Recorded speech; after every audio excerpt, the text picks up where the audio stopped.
as I was saying, I just got this brand new monitor here, and I've decided that it's enabling me. It's a crutch because I have a problem, and it needs to get out in the public that I have too many tabs in my No, browser, that's not a like problem. That's not, hundreds of well, tabs. no. I have 4 monitors, and they all have their tabs, and it gets to the point where there's just a sliver. So I need to know the icon of the thing I'm looking for, and then I'll lose it, and so I'll just create a new tab.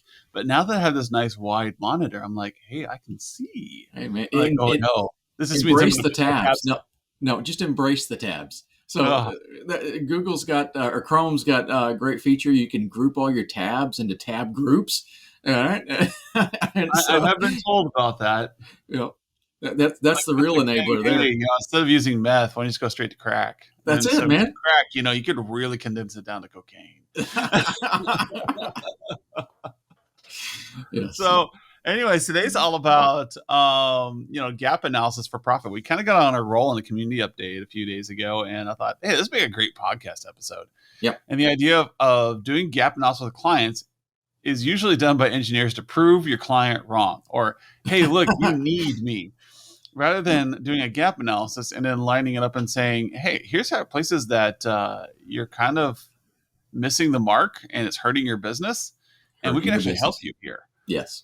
And so the context matters. It's a little nuance of, hey, here's all the things wrong with you. It's like, imagine sitting down on a date, and first date, this person sits down, looks across the table, and goes, let me tell you what's wrong with you and why you need me in your life. There we go. What does that look like? And you're going to be like, you know what? She's right. But damn. That's it. Versus, somebody who sits down, notices that, you have absolutely no fashion whatsoever, and says, "Hey, you want to go shopping sometime?" Yeah. I'd love to help go shopping. Maybe pick To up a help you conversation out. about Yes. how you always wear unicorn shirts, and there's some better quality stuff out there. And I'd love to take you out on a shopping date. Now, to most of you, that's probably just horrible, but the point remains, like, hey, you see your date pull up and they've got an issue with their car. You're like, hey, you know what? I actually know how to fix that. Yeah. Are you okay if we take 20 minutes of our date and I can fix that for you and it's not a problem? And I always bring up the dating analogy because it's like your clients. We treat our clients currently like sociopaths. And if you start looking at how you're treating your client like you're going on a date, you're going to be like, oh, God, oh, I'm a horrible person. No wonder they don't want to spend time with me. And so gap analysis is the same thing. Like, imagine going in and finding out all the things that's wrong with you, and then somebody saying, hey, if you give me $30,000, I can make these gaps go away. Like, I didn't even know they were a problem yesterday. Yep. Well, and the technology focus, I mean, that's what we are. So, my experience, I've run some reasonably sized data centers, and I've, been, at the end of the day, ultimately responsible for making sure those data centers have power. Right. So, when you're in IT and the blinky lights, have to blink, and when they don't blink, it's a problem. That really kind of becomes an important element. It's a pillar, in kind of my technical stuff. So I am all about the backup power. I've got UPSs on every key piece of equipment in my house, which is also my office, but this came from, my technology days. I remember very clearly sitting in the foyer of a company, and we were hosting a lot of stuff. We were building our data center. We were just making this transition to being a regional cloud provider back before that was really a thing. We were kind of doing it. And me and the owner of the company are sitting in the lobby in the dark. And we're like, this is really important. We need to do something about that. So we went down the route of spending tens of thousands of dollars on, more batteries and more power distribution. And yes, we did the generator and all of that because we knew what it did for our business. We knew where it went to. And, if you get on a demo call with us at Managed Service Platform, there's a good chance we're going to bring up this little semi-fictional company we have called Redfist in our demo portal. And there's an element in there on one of our roadmaps that says manage severe weather. All right. And, kind of our backstory there is this is a Houston-based company, and hey, Houston gets hurricanes, right? So if I'm talking to this company about, hey, let's keep the lights on when the next hurricane comes through. Let's keep your operations up and running when it's been raining for 2 days straight and, all of a sudden the lights start to flicker. I'm talking about their business now. I'm not talking about all the UPS and the batteries and the warranties that go with them and the network interfaces that lets us track it in our RMM tools. None of that. I'm talking about their business. And this is the dynamic that really switches things around so that, you titled this one pretty well, Adam, Gap Analysis for Profit. All right. It's not gap analysis for sales, because this is a weird selling tool, because if you do this right, you don't sell. Your clients ask. And that's a great place to be, especially for, mediocre salesmen like me. What's that now? Is that called client-led sales? Yeah, I think that's the, again, the mediocre salesman doesn't really know what he's talking about. Disclaimer, Skip and I are not salespeople, so we just make up stuff. Absolutely. Maybe that's part of our charm. And like when you're sitting there and you're having a conversation about, hey, what's going on here? Like, oh, it looks like you don't have any multi-factor. Why don't you have multi-factor? I'm like, oh, it's too complicated. We can't do that. I'm like, well, what if I made it simple?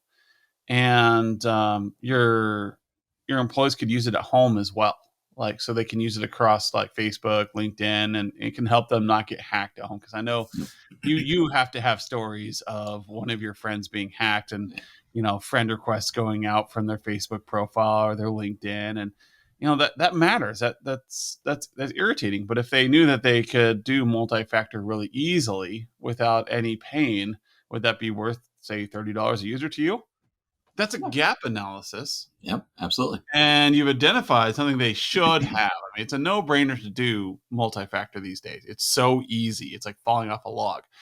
And so the idea there is I just pitched, $30 a client, because my engineer is going to come in and sit down with each one of them and walk them through it and talk to them about it.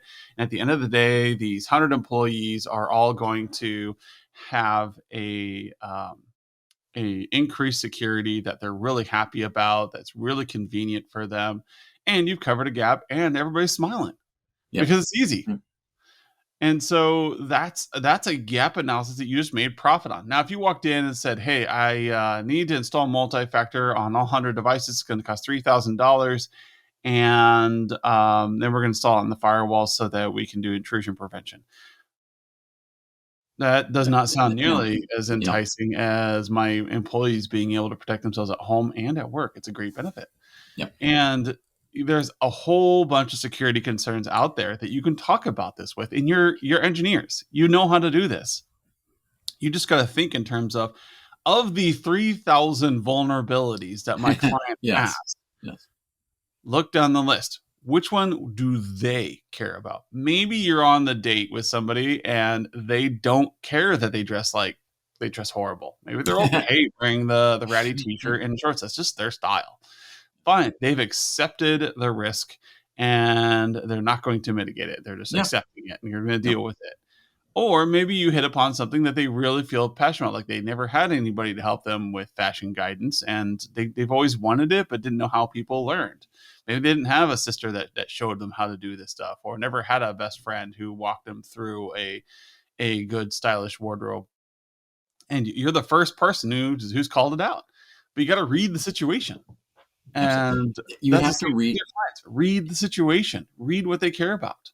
That's really important. And let me make a little play on words here to kind of, separate the two paths. So, we're talking about gap analysis, but to do this, lots of times we use gap reports of some point. And the report may say, hey, there's a gap in all of these different areas, but you have to look at your client and you have to understand, does this gap matter to them or not? You have to analyze that. And if it's not an important element, if it's not something top of mind for them, maybe you need to educate them. Maybe they need to understand how important it is and the impact to them. But you need to start with the ones that they do know. Let's start with the low hanging fruit and move from there. Again, another story. There was a time I was working with two different banks, and they were both local, decent sized banks, and we were running through their regulatory audits. And we got into some stuff about mobile apps, right? And this has been a few years ago. So kind of the up and coming market for your mobile banking app. And one bank was approaching it in a very aggressive manner. And another bank, because of their clientele, because they knew their customers, the banking app was really, really low on their priority list. So looking at these two organizations, they're doing the exact same fiduciary audit, FFIEC, all right? And they're very similar size, the exact same marketplace and that they're working in, but they're approaching this totally different because their businesses were different. So you can't just run with a static report that says, hey, there's gaps in these areas. You have to understand how these gaps matter to your clients. Yeah, and that's what we call humanizing the conversation. It's our little catchphrase. That's why we have this brand. It's called Humanize It in this framework. It's because you're saying and you're doing the right things per se. Like, you're right, but it's the conversation of you can be right and still be wrong. And with gap analysis, it's never truer than at this point where you are correct. They do need these things. They need these security cameras. They need these extra password protections. They need these things. Otherwise, they're going to get hacked. But from their point of view, it's not important. It's not as important as that security check for finance. Mm-hmm. They would rather cover if they'd rather spend the $20,000 covering the risk to their bank accounts than the $20,000 risk to the online portal. And that is their call. Yeah. And you don't know all the gaps and all the risks that they're dealing with. You only know the cyber risks. You don't know the environmental That's right. risks. You don't know the personnel risks. You don't know that Sally over there just had herself flagged for running into massive amounts of debt and is going through a bankruptcy. That's a massive security risk for a bank. And so they are going through all of this, and they're trying to mitigate risk across a giant portfolio. And if you don't see that portfolio, your stuff's never going to rise to the top. Or if you do see the portfolio and you don't align your security gaps with their business gaps, then you're going to be misaligned. Again, just like the date. You're out there and somebody says you need to dress better, and maybe you don't care. Maybe you don't have the money to buy $2,000 suits and buy $80 polo shirts and $150 shirts that look nice. Mm-hmm. Maybe there's a gap there in your finances or in your desire. So somebody could talk to you all day about how you need to dress better and how you need to present yourself better and how you will get better dates and your dates will be more successful if you dress better, but you don't care because you're in between jobs, or maybe you like your grunge look. Maybe you're from the 90s and that's just your style. You like it and you like wearing the old shirts, and that's okay because the person on the other side of the table needs to either accept that about this person, e.g. the business, or they need to decide, maybe we're not a good fit for this. They're not prioritizing. That is absolutely true. We prioritize. We may not be a good fit. Well, if you still want to be in the relationship, then you need to learn more about the person across the table and what's important to them. Maybe this person across the table is just getting into the foodie scene. Maybe they're just learning about things, and you're like, oh my gosh, I've got a culinary background. Let's start working down the list. And I've got some great hole in the wall restaurants I'd love to introduce you to.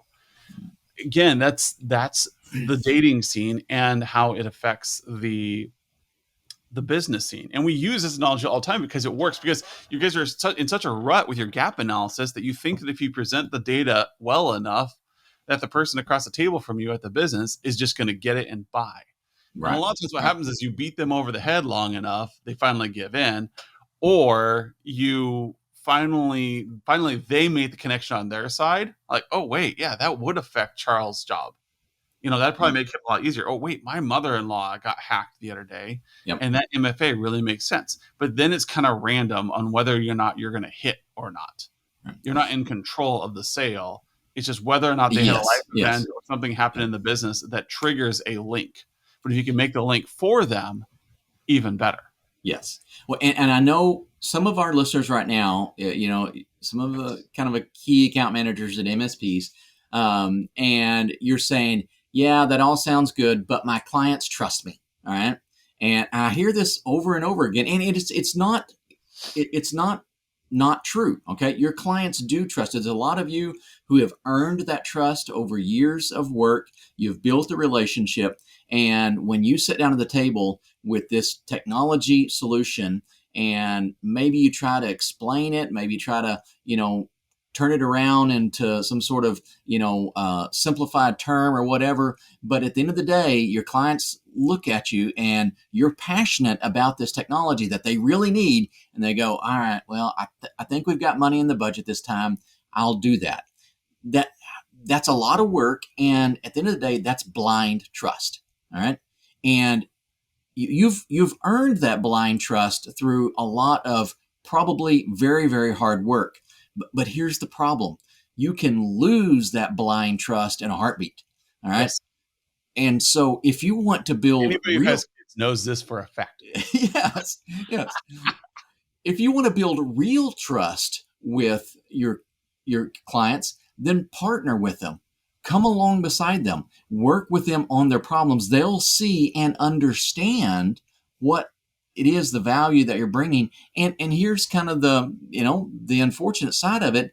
Not everything that you work on is going to turn out the way we all hope it will, right? But your clients are part of that process. They understand the goals. And if they see that, hey, we were going to manage the severe weather events, okay?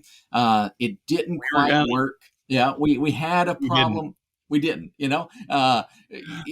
Most of it worked, but this part didn't. All right. But they see the progress. They can see what worked, what didn't work, and they really do understand the technology. And that is going to make a dramatically better trust relationship than just, beaten over and over and over again on problems until you develop that blind trust.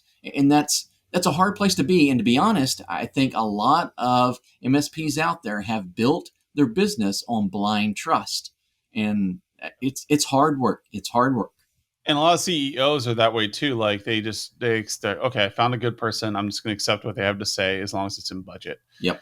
And that's a whole different world. And I can tell you there's a whole world of profit to be had out there when you, even with a high quality relationship, you still say, here is what I would like to do or what we should do together and how it's going to benefit us both. Mm-hmm. So if I do this thing, it's going to create less tickets and I have to send less people on site. And for you, it's going to increase your security to the point where you have to pay us less for these tickets, or you have less downtime so you don't have to hire as many personnel. Yep. And so what if you had an extra 3 to 4 hours a week on your schedule with your small staff? That'd probably be worth a lot to you. Let's mitigate it by doing this. All it takes is one security breach and you're out for 40 hours. And when you've seen this happen, or maybe it did happen, or it's going to happen because security is on the rise or security attacks are on the rise right now, and most of them can be mitigated by this thing. And your client is concerned about it. That is a good sell, but you still have to align with their business risk and how it pertains to them and how you're both going to work together on this and move forward. So in that high trust relationship, this happens really quickly because you know them, they know you. They know you have their best interest at heart. And then you as well know their business to the point that you can make recommendations that fit. And you're not just randomly grabbing a recommendation with that is the key. Part. Yeah. You're grabbing of the 10,000 gaps on your list. You're not grabbing the one that you think is most important. You're looking down a list saying, which one of these gaps would be most important to my client? And that builds the trust, and it keeps the trust high. Even when they do blindly trust you, you should still be doing this where you think, all right, I'm going to go to, oh, you know what? This is a thing that's going to impact them most because they do a lot of remote access. Yes. Or this one's going to impact them the most because they have a financial audit coming up. If they do these 3 controls, it'll help them. I'm not going to say, hey, you need AC 1 through 6, and here's what we're going to do to get these in place. They don't care about AC 1 through 6. They care about, are you making their bank more secure? Are you helping them to do more business? Are you making things easier for employees? And learn each one of your clients so that you can align those gaps with their desires.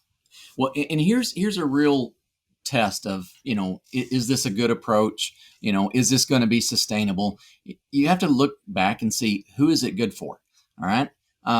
If you're an MSP and you're selling projects, all right, if that's part of your business, then, hey, yes, this is great for you because it's a sale. All right. In the background, it may be good for your clients because you've done something to help them out, but they might not even be aware of it. All right. So they don't necessarily see the benefit in it. They just hear you saying something that they ought to do.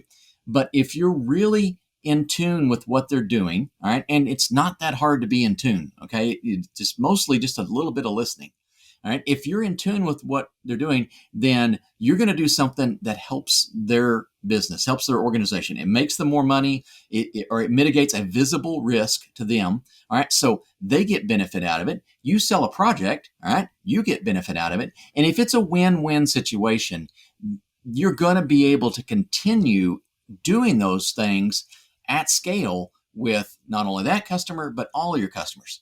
So that's a real test. We say it all this great stuff, and it's not because, we're just trying to close business, and money hungry sort of deal. This really does make people's lives better. This really does empower technology. And that's a cool place to be. I think for a lot of IT professionals, they really do get a lot of satisfaction when they see somebody use technology and enjoy it and appreciate the value that it brings to it. So, this is kind of a cultural shift in some aspects, but really understanding how technology is going to help them out helps you and your clients. Yeah, and that's that key word there, value. That separates you from being the nagging spouse and the loving partner. That's it. And so you want to be a partner with your clients through this crazy journey. You don't want to be the person nagging them all the time about which gaps they need to cover, how many thousands they need to do. Like, did you sweep the kitchen today? Did you pick up this? Did you do that? Yep. And instead, it's like, hey, if we do this, here's how we're both benefiting from it. Here's how it makes the lives better. Let's work on this as a group so that rising tide floats all boats. And that will separate you from the nagging husband, nagging wife, nagging kid, nagging partner, whatever it is, and turns you into a value-added partner for life. And if you do that, your client will never go away from you because you get it. Right. Every time there's a list of 1,000 things, you're picking the 5 things that actually matter to their business and helping them move forward. I have a number of vendors I work with to help me with finance, marketing, web design, API design. And I can say 100%, I would not be where we are today as a business if I didn't listen to their advice and if they didn't say, hey, Adam, I see that you need this in your company. There's an opportunity right now you should be doing the paperwork for, or you should be doing this campaign for, and it will net you profit. And I didn't know these things. I had no idea they're out there. And because of them, we are doing amazing things today as a company because they identified something that would help me. They didn't say, hey, I can sell you more accounting. I can sell you more web design. I can sell you more marketing. Here's something that'll make you look shiny. They said, hey, I see your campaign. I see what you're trying to do. I see where you're struggling. Here are things that we can do to help, and they're going to accelerate you. And they did. And so I will be loyal to these people forever. Yeah, They really forever, partnered because with you. they have made me more money than they have cost me by a large margin. Mm-hmm. So, and that's how you do gap analysis. Find gaps that fit your business. Find gaps that fit your clients. Don't find gaps that match your profit margins. Right. And if you do that, you will have a relationship and a high perceived value with your clients that will last decades. I love this topic. I think this is a great one. I'm glad we stumbled across it in our community update this week. Anybody's willing to join our community updates, you can find them on our managed services platform /events page. Managed services platform has been undergoing a major facelift. It'll now soon be Humanize IT, powered by managed services platform. And this whole makeover is part of our commitment to helping people have better conversations rather than presentations. Thank you. Thank you.